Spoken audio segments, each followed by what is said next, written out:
வாழ்க்கை என்பது திரும்ப திரும்ப ஒரே மாதிரியான காரியங்களை செஞ்சுட்டு இருக்கிறது அப்படின்னு சலிச்சுக்கிறவங்க எவ்வளவு பேர் இருக்காங்க யோசிச்சு பாருங்க. இப்ப என்ன பண்ண முடியும் வாழ்க்கையில? இப்ப என்கிட்ட வந்து ஒருத்தர் பேசுறாரு, என்ன சொல்றாரு, என்ன சார் காலம்பரை எந்திரிக்கணும், குளிக்கணும், பாத்ரூம் போகணும். சரி நீங்க போங்க, போகாம இருங்க. ஆனா அத ஒரு விஷயமா சொல்லி வரிசையா இதே தானே சார் மாத்தி மாத்தி அப்படின்னு ரொட்டீன் அப்படியே போய்கிட்டே இருக்கு அப்படின்னு சலிச்சுக்குவாங்க. அப்புறம் வாழ்க்கையில அப்படி என்ன சார் புதுசா செஞ்சு கிழிக்கிறது, என்ன செஞ்சு கிழிக்க முடியும், இப்படிலாம் பல பேர் நம்ம கிட்ட பேசுவாங்க. நாம உடனே அவங்களுக்கு ஒரு ஆறுதல் சொல்லலாம்னு, ஏன் சார் வாழ்க்கையில சாதிக்க வேண்டாமா? அரசியல் தலைவர்களை சொன்னா அதுக்கும் கேலி பண்ணுவாங்க. நீங்க விஞ்ஞான கண்டுபிடிப்ப சொன்ன, இப்போ தாமஸ் ஆல்வா எடிசன் பல்பை கண்டுபிடிக்காம இருந்தா மண்ணாங்கட்டி என்ன குடிமூழ்கி போகுது, பல்பு இல்லாம இருந்திருக்க மாட்டோமா நாமெல்லாம் அப்படிம்பாங்க. அதாவது வாழ்க்கையில எந்த செயலுமே ஒரு பெரிய விஷயம் இல்லை. திரும்ப திரும்ப தின்னுபிட்டு வெந்ததை தின்னு பிள்ளைய பெற்று செத்து போற ஒரு வேலை அப்படின்னு அழுத்துக்கிறவங்க சலிச்சுக்கிறவங்க எவ்வளவோ பேர் இருக்கிறாங்க. இப்ப இந்த கேள்விக்கு நான் என்ன பதில் சொல்றது? என்ன சார் இருக்கு சைஃப்ல, சும்மா இது உலகத்துல எவனும் பண்ணாத காரியமா நம்ம பண்ணிக்கிட்டு இருக்க போறோம்.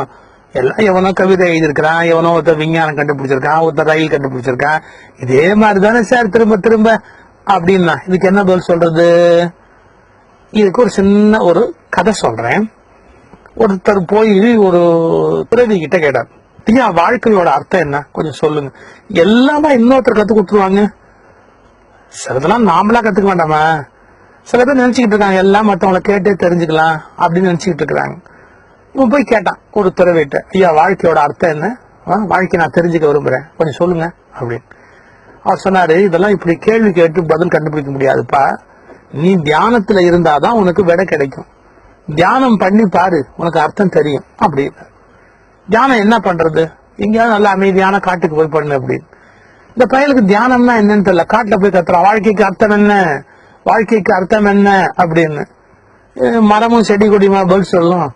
அப்போ அந்த வழியா போன ஒரு பெரியவர் இப்படி பார்த்து சிரிச்சிட்டு சொன்னாரு, தம்பி நீ இப்படி கத்திக்கிட்டு இருந்தாலும் வாழ்க்கைக்கு அர்த்தம் தெரியாது. உனக்கு வாழ்க்கையோட அர்த்தத்தை நீ கூர்ந்து கவனிச்சு கண்டுபிடிக்கணும். இப்ப பார், நீ இங்கேருந்து புறப்பட்டு நகரத்துக்குள்ள போ. நகரத்துக்குள்ள பாக்கிறவங்களை கொஞ்சம் கூர்ந்து கவனி. ஒரு பெரிய உண்மை உனக்கு புறப்படும். ஒரு 3 பேர் அடுத்தடுத்து நீ யார பாக்குறியோ அவங்க உனக்கு ஒரு பாடம் சொல்லி கொடுப்பாங்க போட அப்படின்னாரு. இவன் நேரம் அங்கேருந்து என்னடா இவர் அவரை கை காட்டுறாரு, அவர் இவரை கை காட்டுறாரு, இப்படி போயிட்டே இருக்காண்டு சரி அப்படின்னு மறுபடியும் நகரத்துக்குள்ள வந்தா அப்படி ஒன்னும் பார்க்கல. ஒருத்தன் மரத்தை அறுத்துக்கிட்டு இருக்கிறான் காட்டு ஓரத்துல. மரத்தை எல்லாம் அறுத்து அந்த மரத்தை ஏதோ டிசைன் பண்ணி மரத்தை வெவ்வேறு விதமான விஷயங்களா மாத்தி வித்துக்கிட்டு இருக்கிறான். அதை இப்படியும் பார்த்தான். மெதுவா அவங்ககிட்ட போய் கேட்டான், ஐயா வாழ்க்கையோட அர்த்தம் என்னன்னு நீங்க எனக்கு சொல்லி கொடுக்க முடியுமா? தம்பி மரம் அறுக்கிறது என் வேலை. மரத்தை ஏதாவது கேள்வி, இது என்ன மரம், கோங்கு மரம், வேங்க மரம், இது தேக்கு மரம் அப்படின்னு சொன்னா அர்த்தம் சொல்ல முடியும். இதுல தேர் செய்யலாம், இதுல கடைசல் வேலை செய்யலாம், இதுல கட்டில் செய்யலாம், இதுல மேசை செய்யலாம், இதுல தெக்கையான ஒண்ணு, இதுல இப்படி எல்லாம் என்ன கேட்டா எதுல வீணை செய்யலாம், எதுல கிட்டார் செய்யலாம் அப்படிலாம் கேட்டா நான் சொல்லி கொடுப்பேன். அதான் எனக்கு தெரியும் அப்படின்ட்டு அவர் பாட்டு என்ன பண்ணார், இதை பத்தியா இதெல்லாம் நான் பண்ணிருக்கேன் வேணா பாரு. இதுக்கு வேணா கேட்டா அர்த்தம் சொல்ல தெரியுமே ஒழிய வாழ்க்கையோட அர்த்தம் எல்லாம் என்ன கேட்டா எனக்கு ஒரு மண்ணு தெரியாது. என்னடா அது முதல் இடத்துலயே ஃபெயிலியரா போச்சு. அதை அப்படி பாத்துக்கிட்டே வந்தான். சரி 2வது நபர் சந்திக்க சொல்லிருக்கிறாரு அவர் அப்படின்னு போய் பார்த்தா அடுத்தாப்புல நகரத்துக்குள்ள போனா ஒரு பையன் இரும்ப வாங்கி உருக்கி ஊத்திக்கிட்டு இருக்கிறேன். அவங்கிட்ட போய் மெதுவா இவன் கேட்டான், இந்த மாதிரி ஐயா வாழ்க்கைக்கு அர்த்தம் கொஞ்சம் தெரிஞ்சா பரவாயில்ல, நீங்க கொஞ்சம் சொன்னீங்கன்னா நான் தெரிஞ்சுக்குவேன். அவன் சொன்னான், போட போட போட வேண்டக்கா, அங்க மனுஷனுக்கு நேரமும் இல்லை ஒண்ணும் இல்லை, பொழுது புடிஞ்சு பொழுது செஞ்சா வேலை செஞ்சு 10 காசு பார்க்க வேண்டாமா, நீ ஏன் பாத்துக்க நான் என்ன பண்ணிக்கிட்டு இருக்கிறேன்னு, இதான் எனக்கு தெரியுமே ஒழிய வாழ்க்கைக்கெல்லாம் அர்த்தம் எனக்கு தெரியாது அப்படின்னு. என்ன பண்றான்னு இப்படி பார்த்தான்.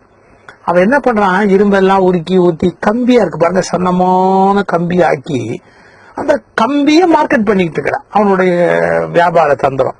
இப்படியும் பார்த்தான், என்னது முதல் வேலை மரம் சம்பந்தம் இல்லாதது, இவன் என்னமோ இரும்ப கம்பி ஆக்கிட்டு இருக்கிறான்.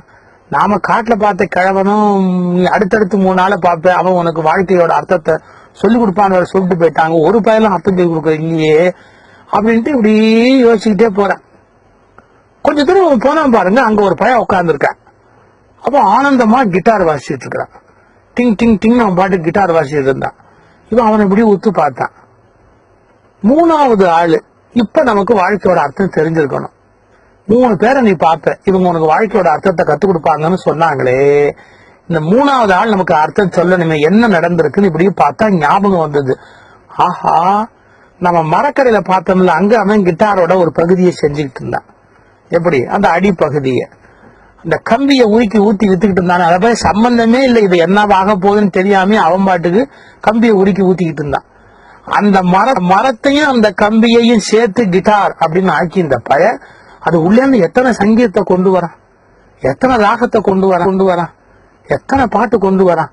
ஆஹா அப்படின்னு யோசிச்சான். டக்குன்னு ஒண்ணு புரியுது. சம்பந்தம் இல்லாம இந்த உலகத்துல எவ்வளவோ வேலை நடக்குது, ஆனா எல்லாத்துக்குள்ளயும் சம்பந்தம் இருக்குது. எப்படி? சம்பந்தம் இல்லாம உலகத்துல எவ்வளவோ வேலை நடக்குது, ஆனா எல்லாத்துக்குள்ளயும் ஒரு சம்பந்தம் இருக்கு. மரம் செய்யறவனுக்கு இது கிட்டார் ஆக போகுதுன்னு தெரியாது. அவன் எடுத்து செய்யறான், கேட்கறவன் கேட்ட மாதிரி ஒண்ணு பண்ணி கொடுத்துறான். அந்த மரத்துல ஒரு துண்டு போய் கிட்டாரோட அடிப்பாகமா மாறுது. கம்பி ஊக்கி ஊத்துறான், அம்பாட்டு குடிக்கி ஊத்திடுறான். இந்த மரத்தையும் கம்பியையும் சேர்த்து கிட்டார்னு ஒருத்த உருவாக்கி அந்த கிட்டார்ல இருந்து சங்கீதத்தை உருவாக்குறான் பாருங்க. அந்த கிட்டாருக்குள்ள எவ்வளவு ராகம் இருக்கு, எவ்வளவு பாட்டு இருக்கு, எவ்வளவு கீர்த்தனை இருக்கு, எவ்வளவு இசை இருக்கு, இதெல்லாம் அதுக்குள்ள இருக்குன்னு யாருக்கா தெரியுமா? தெரியாது. என்ன புரிஞ்சுக்கிட்டோம் நம்ம? சம்பந்தம் இல்லாத விஷயங்களை சேர்த்து உருவாக்கி ஒரு கூட்டணி கண்டுபிடிக்கிறோம் பாருங்க, அங்கதான் வித்தை பிறக்குது.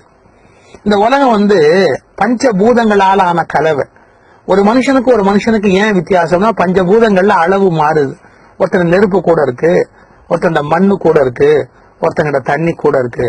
இந்த பெர்மிட்டேஷன் காம்பினேஷன்ல ஒண்ணு சேரும்போது, கூட்டணி சேரும்போது விதவிதமா உண்டாகுது. அது மாதிரி எங்கெங்கயோ சம்பந்தம் இல்லாம எத்தனையோ இருக்கு. இதையெல்லாம் சேர்த்து ஒரு கூட்டணி ஆக்கி புதுசா ஒன்ன உருவாக்கத்தான் மனுஷனுடைய படைப்பு. நீ எல்லாத்தையும் புதுசா உருவாக்கிடவே முடியாது, கம்ப்ளீட்டா இல்லாத ஒன்ன உருவாக்க முடியாது. இருக்கிறதுக்குள்ள ஒன்னோட ஒண்ணு சேர்த்து கலவை பண்ணி கூட்டணி பண்ணி ஒன்னோட ஒண்ணை இணைச்சு பார்த்தா புது அர்த்தம் வாழ்க்கைக்கு கிடைக்கும். அதனால செழிச்சுக்காதீங்க. சேராத பல விஷயங்களை சேர்த்து பாருங்க, புதுசா நிறைய அர்த்தம் கிடைக்கும். சேர்க்க முடியாத பல விஷயங்களை சேர்த்து பாருங்க, புதுசான பல விதமான அர்த்தம் கிடைக்கும்.